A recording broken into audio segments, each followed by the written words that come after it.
Hey everyone, how goes it? And welcome back to Computer Science 146. Today, we're going to go over more programming review. More specifically, we're going to go into code organization today. In a previous lecture, we established that Java has a very specific structure that code needs to be organized with. This is no different from other programming languages. Java always assumes that functional code has to be inside of what's called a method, which is inside of another structure called a class, and those are grouped together inside of a project. What we're going to do is take a more specific look at each one of these parts. Let's start out with methods. Methods are a structure that basically groups together callable functionality. You can think of methods as basically being a verb. Those are the action parts of this programming language. Now, it's a good programming practice to create methods based on singular verbs. So, if you are speaking out loud and you notice using conjunctions, then it might indicate that maybe the verbs that you're using could be two different methods. Now, methods can either be static or dynamic, and for argument's sake, we're only going to refer to dynamic methods for right now. As mentioned before, methods in Java must be within a class. This isn't true for other programming languages, but it is true for Java. It's good to know the structure of any programming language before you use it.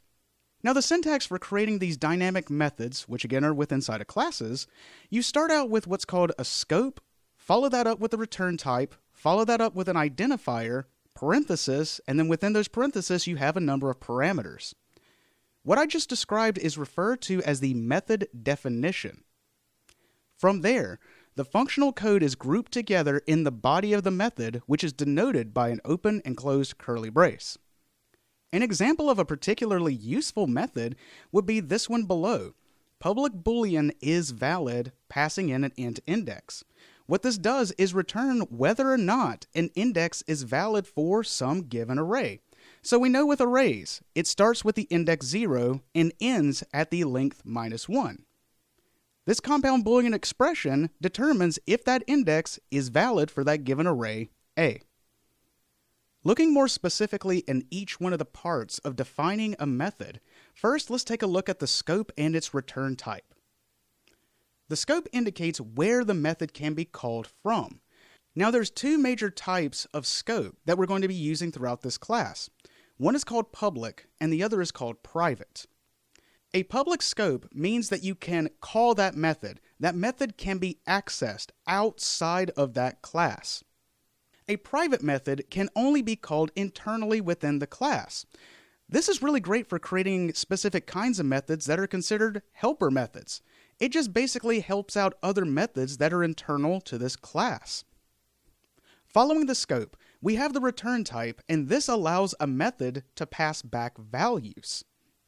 Any type can be a return type, but there's a very special kind called void, which indicates that the method returns no values.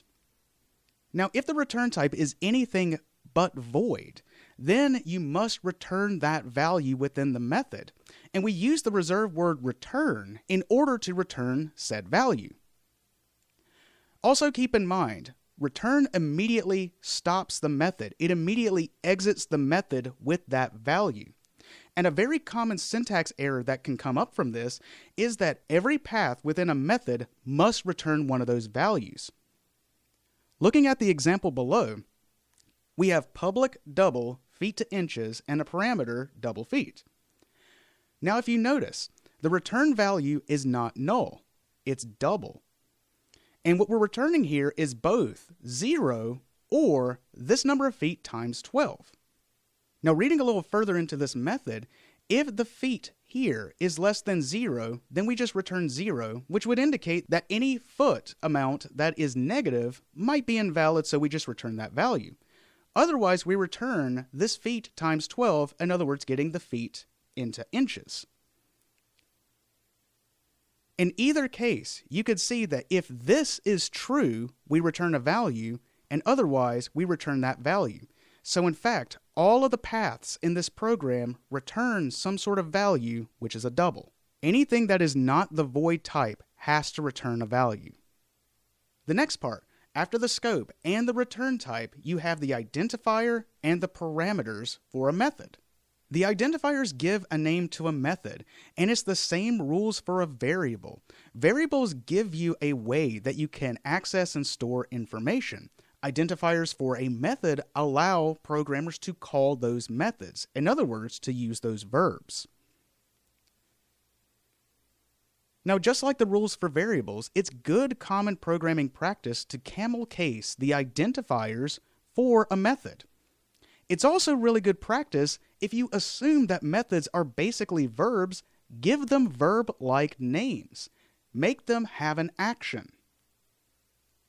Now, after the identifier, we have a set of parentheses. And within the parentheses, those are what's called parameter values. Parameter values act as variables for information being passed into the method from some sort of outside source. The scope of these variables, these parameters, only exist within the body of the method, which is very similar to what we've seen before. A variable only exists within the body of which it was declared. So if you declare a variable inside of an if statement, that variable only exists inside that if statement. Similar here. These parameters are defined for the method body, but anything outside of that, you cannot access that information. For every one of the parameters that we need to pass to this method, you have to declare it, which involves using the type followed by an identifier. And if you have multiple parameters that need to be passed inside of a method, they should be separated using a comma. Now if we look at this example, what we have here is something that determines the max value given a value 1 and a value 2. Now if value 1 is greater than or equal to value 2, then we just return value 1. Otherwise, we return value 2. Keep in mind, always think about the verb and the information that you need in order to use that verb. This usually indicates that we may need parameters, so pay very close attention to when you hear things like is given or is provided, because that might be a parameter or a method. Now, calling a method depends on where you're calling it from. If you're calling a method from inside the class from which it was defined, all you need to do is use the method's identifier followed by its parameters. In other words, the parenthesis. Now, whenever we are referring to these methods, again, we are assuming these are dynamically created methods. And for those methods, if we are referring to one to the other, it's a good idea to use the reserved word this. Now, if we had to call a method from outside the class where it was defined, one of the first things that we need is we need an instance of that class. An instance of a class is referred to as an object, and this object has to be constructed.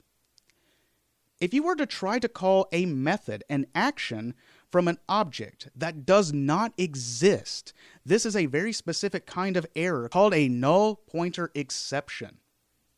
Now, assuming that we do have a constructed object, the way that you call a method from that object is using the dot followed by the identifier of the method and its parameters. Whenever a method is called, the information in memory is pushed onto this thing called a call stack. Taking a look at this example here, we have public int getValue from array given an int index. Now notice that it calls isValid. Now that was a method that we defined a little bit earlier that returned true or false, indicating if this array's index was valid. Now if this is not valid, then we return -1. But if this is valid, then we return the value that is found at this index. This is an instance of a method calling another method that is assumed to be defined internally within a class. Now, in order to go in more detail, let's see how this works inside of memory. Now, as you can see over here, we have this thing called the call stack, and the first thing that's in this call stack is called the main method. This is the entry point for our program that is calling the rest of these different methods. Now, what we're going to assume here is to the left, we have two methods that are defined. And get value from array. This is called from the main method. So if we start right here, this is being called from the main method. And as soon as we get to this point, what happens in memory is the information regarding this method is created here, and then it is pushed on top of the main method. So we, in essence, jump to this code and run it until it's complete. Now, going internally here, we're going to pass the int index, which is 2, as we can see in this parameter right here, and we're going to then check if it's valid. Now, we get to this part.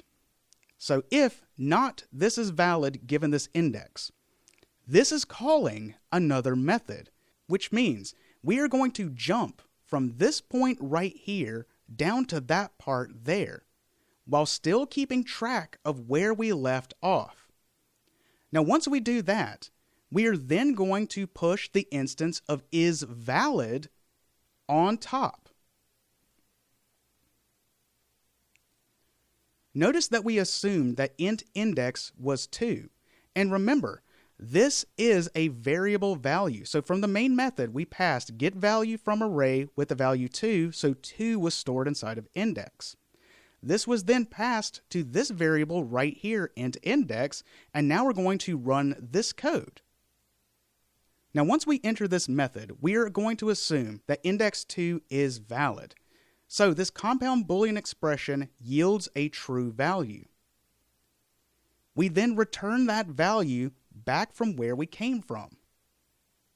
Now, once we do that, isValid has completed. This method is done. Whenever a method has finished running, we simply remove it from the call stack, or in other words, we pop it off the call stack. Now we resume where we left off. And what we have here is valid return true, not true is false. That means we jump down to here and we return the value found at this index given the array A. And now this is returned, this method has completed, and so it is finally popped off the call stack, and that value is returned. That's how method calling basically works in memory. You can always remember this as a last in, first out structure. Now, the other part that we haven't mentioned yet is methods can be static. Now, these are unlike dynamically created methods because these are created once in memory only. These do not require an instance of an object in order to be called. This is why sometimes they are called class methods. This is an excellent technique in order to create functionality that does not depend on the instance of a class called an object. And in essence, this shares functionality across not just one instance, but across every instance of this class. Now, as these are statically defined in memory, and they are not dynamically created, you cannot use the reserved word this. Another thing to keep in mind, static methods can call other static methods. Dynamic methods can call static methods. However, a static method cannot call a dynamic method. Dynamic methods require an instance called an object. However, statically defined methods do not use objects. Now, using methods is the first means in order to organize code, grouping it together in functionality and really considering what your verbs are. To go further with this, we introduce this concept called object-oriented programming. The idea behind this is we use these things called objects in order to better organize our code. Some of the key concepts in object-oriented programming include encapsulation, inheritance, and polymorphism, which will be discussed in a little bit. The cornerstone of using object-oriented programming is using this structure called a class. A class groups together data with the functionality. And you can think about classes in this way. They are used to create nouns. They are the ones that create the instances that we call objects. So once again, classes create these nouns, grouping together information about the object along with the functionality. There is a difference between a class and an object. An object is an instance of a class. A class only defines what methods and what properties can be replicated into the structure called an object. Classes become types. It becomes types that programmers actually define themselves. Now, in some of my previous courses, I've gone over the 7 steps to creating and using a class. The first step is define the class. Next, declare the instance variables, make their scope private. 3, constructors, 1 default, 1 parameterized constructor. 4, accessors for every instance variable. 5, mutators for every instance variable. Check for those valid values. 6, some other useful methods, toString and dot equals are nice. And finally, use the class itself. Now, these are just good rules to follow to get started, but there are going to be some cases where we have to make decisions about whether or not we're going to include certain parts of this. Before we get to those trade-offs, let's just take a look at each one of these steps one by one. That way we can create a class. First, we need to define the class. Once again, the identifier becomes a type. And the class's identifier has to match the same rules that we found with variables and the same rules that we found with methods, with one slight change. Classes in Java, it's good programming practice to always uppercase the first letter, unlike with variables and unlike with methods. As we consider classes to create these nouns, it is a good idea to create noun-like names for these classes. In Java, it is required that the class's name, its identifier, has to match the file name. If you don't have this, this is automatically a syntax error. Now, the scope of a class is usually defined as public, but there are some cases that we'll get to later on in this course where it may not make sense to make a class public. The syntax for creating a class is simply you have a scope, usually public, followed by the reserved word class, and then the class's identifier. From there, within the curly braces, that is the body of the class where we are going to put properties and also methods. Next, we create the instance variables. These are the properties of a class. You can think about this as the data portion of the class, and the properties are used to describe a specific instance of that class. In other words, the properties describe a certain object that is of that class. It is really good programming practice to go ahead and assume that the scope of instance variables should be private. We do this because of one of the first principles of object-oriented programming called encapsulation. This simply means information hiding. We only want information accessible if we deem it necessary. So in our example, as we can see in the previous one, we already defined this public class person. Now we have the 2 instance variables called name and favorite number, both of which their scope is private. Next, constructors. Constructors are used to construct an instance of a class, an object, in memory. Constructors allow us to replicate the code found inside the class. Using this reserved word new before a constructor, what this does is replicate. It copies all of the information that you've written in one class inside of memory. And in this way, we can have multiple instances of the same class, which we call objects. And every time we create a new instance of that, it replicates all of the code that we've written one time in a class over and over again. This is a common practice called dynamic allocation, and all of the properties and the methods that are found in the class are created for that unique instance. Constructors are a special kind of method which do not have a return type, And its identifier has to match the class's identifier. There's two different versions of constructors that are very common. One is called the default constructor, which basically sets all the properties, the instance variables, to some default valid value. There's also a parameterized constructor, which is very useful, and what this does is set all the properties to a given valid parameter values. A parameterized constructor has to error check, and in order to do this, it's a good idea to just call the mutators from it. Now, looking at the syntax for a constructor, you can see that it starts out with public, and then no return type, and the identifier has to match the class's identifier. Now, we can tell that this is a default constructor because it has no parameters inside the parenthesis. The purpose of a default constructor is to construct an instance of that object and also set its properties, the instance variables, to some kind of default value. Now, the syntax for a parameterized constructor follows the same formula. Public, no return type, and the identifier has to match the class's identifier. The big difference is the parameterized constructor has parameters that basically match each one of the instance variables. This gives us a means to both construct a new instance of an object and set its properties, if they're valid, at the same time.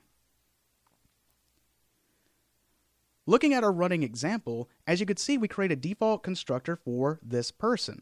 There's no parameters here, and we set this dot name to none yet, and this dot favorite number to 0. Now down here is the parameterized constructor, and as you can see right here, there's a comment that says call the mutators. We haven't discussed mutators yet, but what we would do is fill in this part right here, calling the mutators, thus checking each one of these values and setting it if it is valid. Next, we create accessors for every instance variable. Accessors are very special methods that give access to the properties outside of the class. We have to do this because we make the instance variables private. So in order to give access to these values outside of an instance, we create a special method to do this.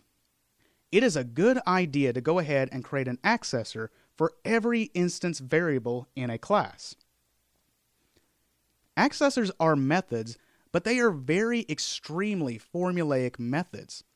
Basically, the main idea is you start out with public. Then, for whatever instance variable that you're returning, you have its return type match that variable's type.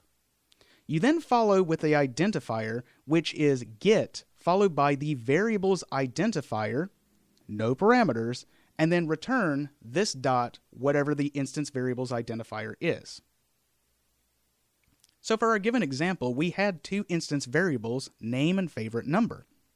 As we can see here, this is an accessor for the name. It starts out public string, because name is of type string, get, the identifier, which is name, and then we just return this dot, the instance variable, name. Same thing here with favorite number. Public int, the favorite number is an integer value. Get, here's the identifier, favorite number, and then we return this dot favorite number. After that, we create mutators. Mutators give us the ability to modify or mutate the value of an object's properties. The main goal of a mutator is this. We set those values only if the value we're trying to set it to is valid. Mutators are great for error checking those values of an object. It's also a very good idea to create mutators for every instance variable. Now, much like accessors, they are very formulaic. Now, in this case, the return type always has to be void. The method's identifier is basically set, followed by the variable's name. Mutators have to have a parameter value. What you're trying to do is set some value given this parameter's value. But you only do that if it is valid. It is good programming practice that if you're setting the value of an object type, so a non-primitive type, to go ahead and check whether or not the parameter that you're passing in even exists. Check if its memory address is not null.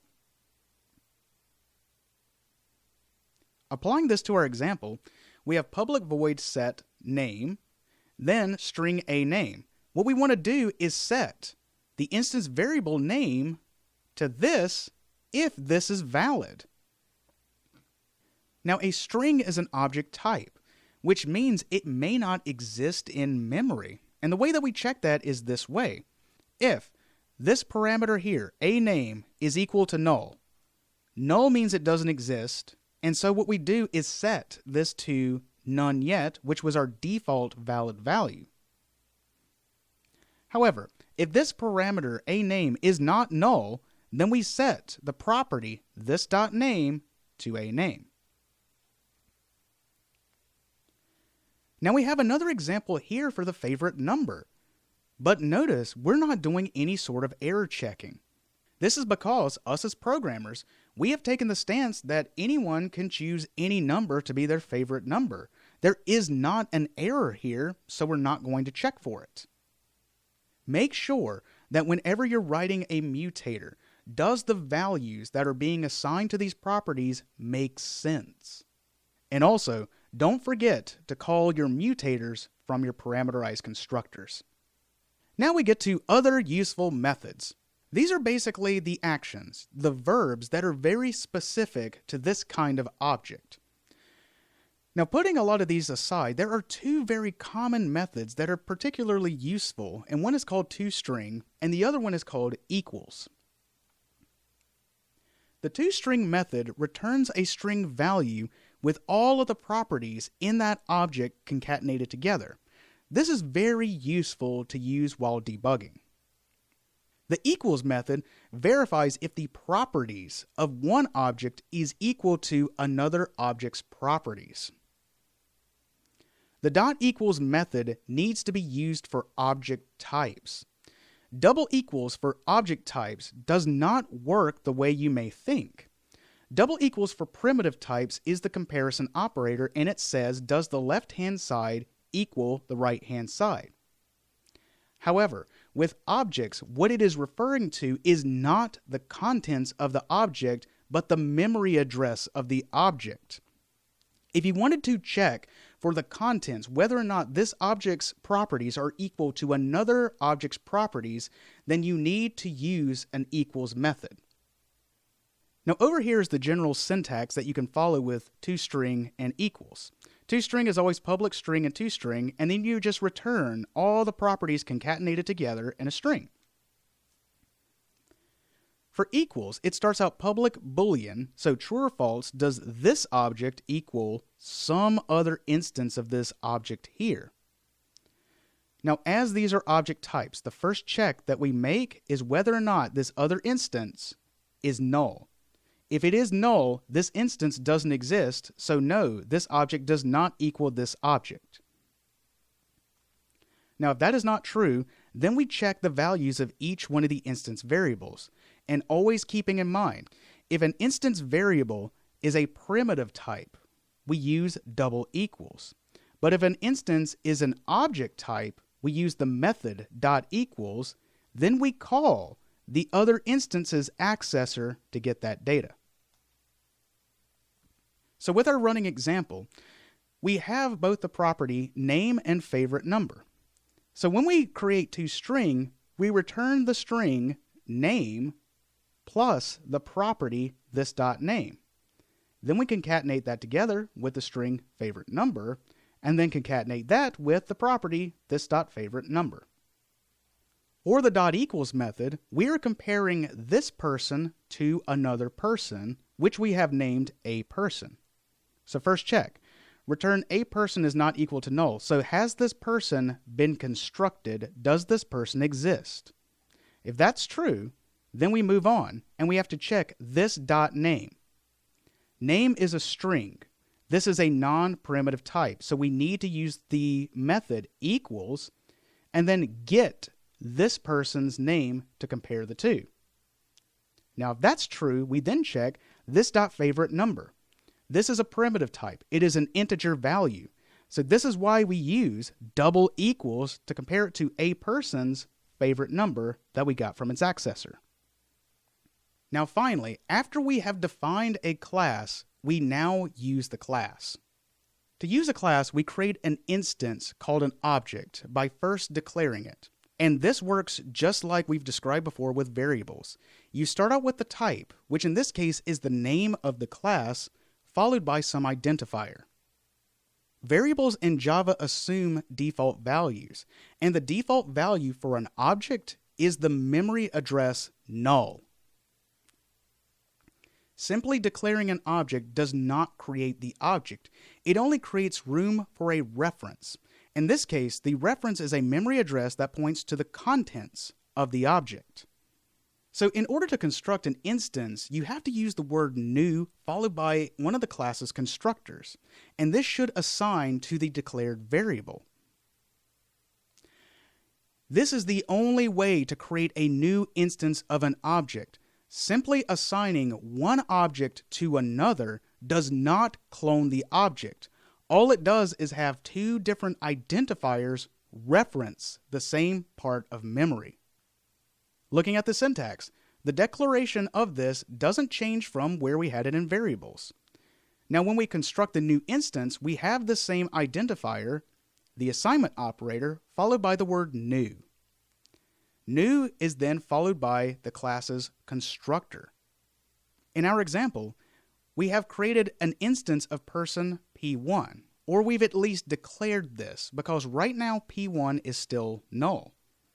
Now what we do is assign P1 and call the default constructor of person using this word new that creates a new instance of this type person and then saves the memory address inside of P1. Down here, we define another instance of a person, P2. We use new, followed by, this case, the parameterized constructor, which will set the name and the favorite number inside of this version of the person. By using the word new, we have replicated all the code that we have written inside of this class person. We don't need to copy and paste it. It does it for us. This allows code to be dynamically allocated. It allows code to be replicatable simply by using the word new. Going into a little more detail, when we refer to memory and objects, we have to remember that an object type is separated into two elements, a reference and the contents.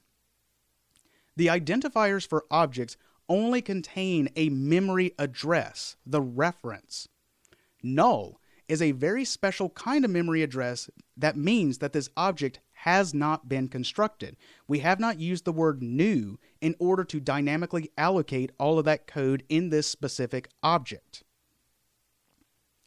The assignment operator does not create instances of objects, only the word new does, and multiple identifiers can reference the exact same object in memory. The double equals checks the memory address and not the contents of the object, and as I've said before, you should use the dot equals method to compare the contents of one object versus another. You should only use double equals or not equals whenever you are referring to the memory address of the object, so you use those whenever you're referring to null.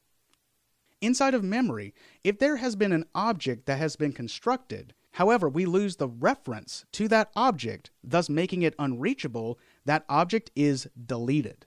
This is true for Java as it is a memory-managed language. It has a mechanism called a garbage collector that scans through memory, and if it discovers that there is a part of memory that is inaccessible to any other part, it simply deallocates it, removes it. We have an example to the side, but let's look at it in more detail inside of memory. So going through this example, let's see how memory and these objects work together. When we start out right here, we are declaring a new instance of this object, and we're calling it P1. Notice over in memory that the contents right now is null, and so this means that P1 has not been constructed.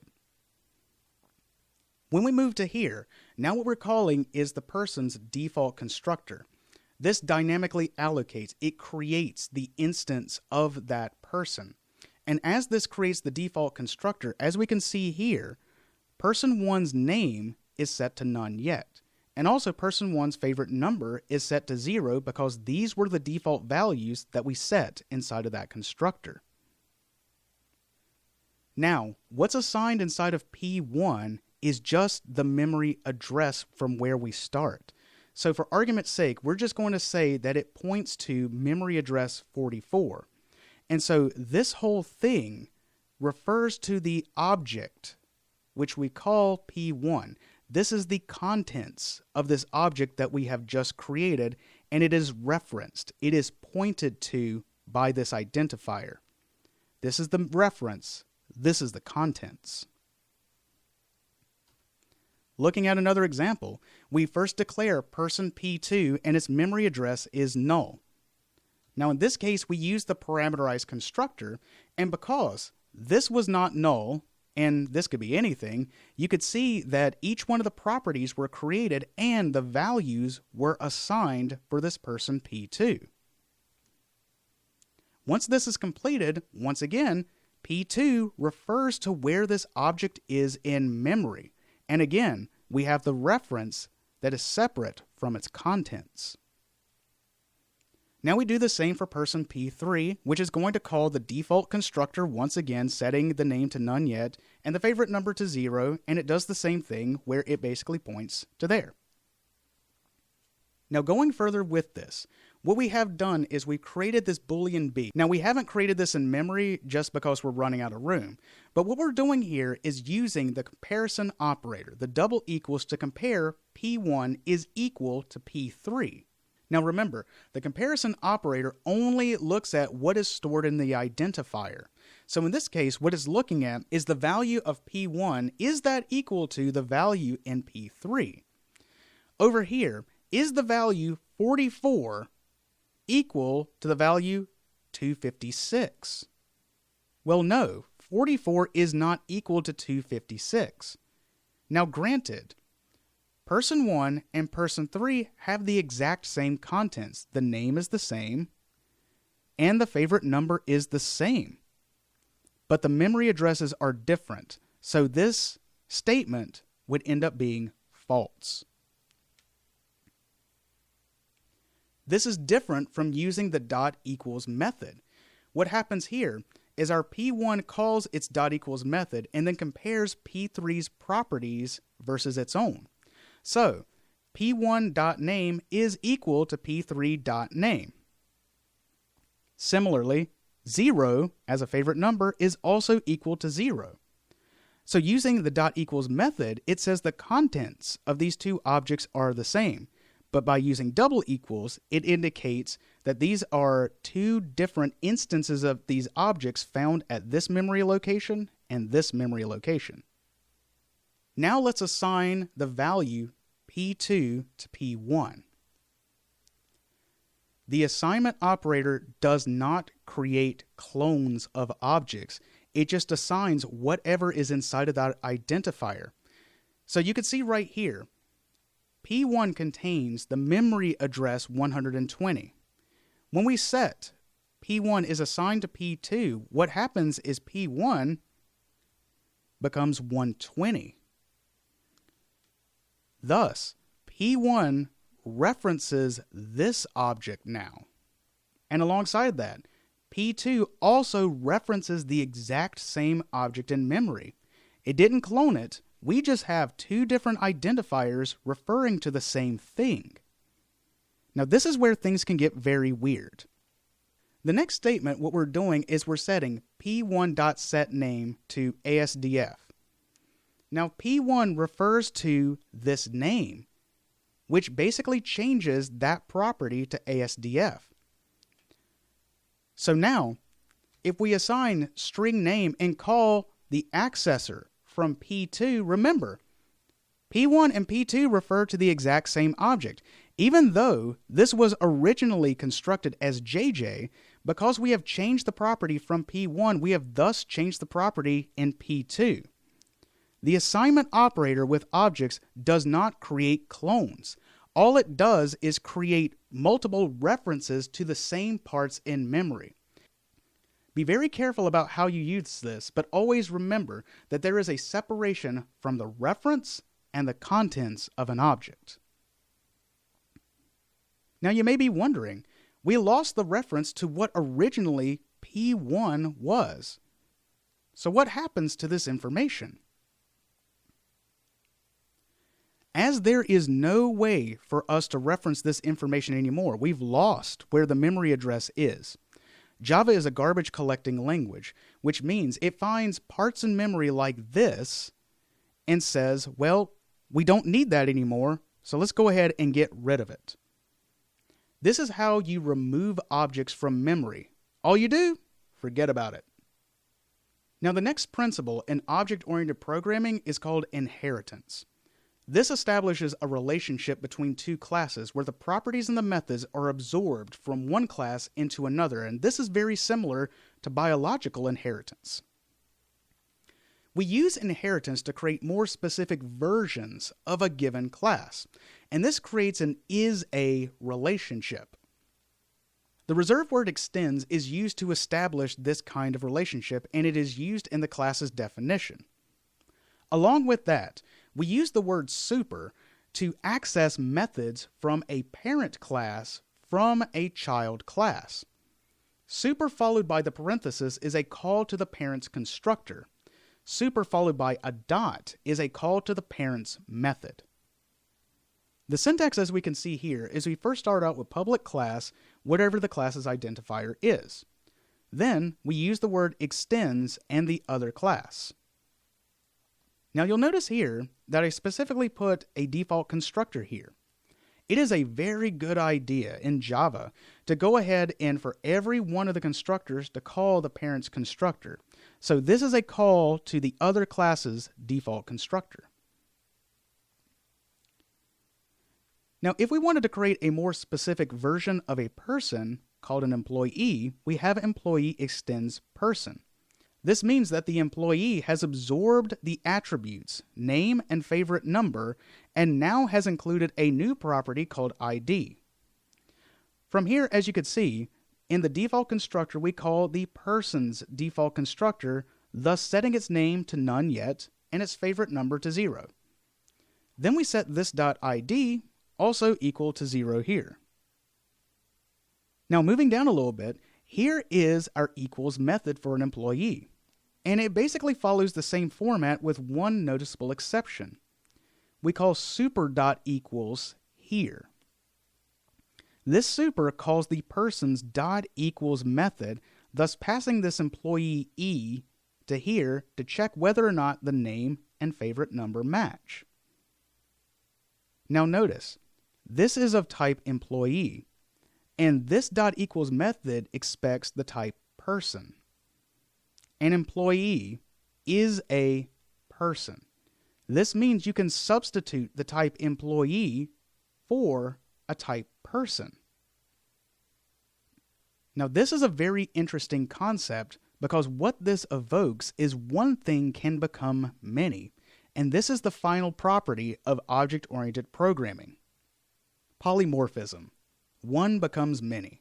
The way to think about polymorphism is think of, can this be implemented in several different ways? One of the cornerstones of polymorphism is a structure called an interface. These are non-constructible types. This means you cannot use the word new in order to create a new instance of an interface. Interfaces do not have instances. There is no functional code inside of an interface, and only it contains method definitions. Interfaces can be thought of as variables for types. So you can have one interface be implemented by a lot of different classes, and the interface's type can be used to contain all of these different classes. Now, just like before, with a class, an interface's identifier has to match the file name, or else it's a syntax error. In order to use interfaces, classes implement that interface. Now, this is unlike inheritance, where you can only inherit from one other class. Classes can implement any number of interfaces. And, most importantly, these interfaces provide rules for how we are creating these classes. In other words, the method definitions inside of an interface have to be implemented inside of the class. If it's not, then the class has a syntax error. In addition to that, you can use inheritance with interfaces, so an interface can extend another interface. So the syntax for this, once again, is you start out with public, but this time interface, and the interface's identifier. From there, the only thing that's in the body of an interface is the method definitions. Now, in order to implement an interface, you start out with the class definition, public class, its identifier, and then the reserved word implements, followed by the interface's identifier. So an example of this is we could create this public interface a drawable object, which only has the method definition draw. Now we can think of like a lot of different drawable objects, and they all draw themselves in different ways. Like for instance, we have this thing called a rectangle, which implements this drawable object. Now even with a rectangle, you could draw that in any number of ways. Are we going to fill the rectangle? Is it just going to be a border? Who knows? So in this case, you can have this class implement this drawable object and then implement this method in any number of ways. So you can have this triangle, you can have an empty triangle, you can have a filled triangle, but either way, they're all this drawable object which we know has the method draw. We've gone through a lot more information today in order to review everything there is to know about programming before we get to those data structures. The main idea is this. Think of methods as a form of organizing functional code into verbs. They are your actions. Methods can then be grouped together along with properties into another structure called a class, and instances of classes can be considered nouns. Verbs are your method, classes are your nouns. And with all that being said, I'll see you next time.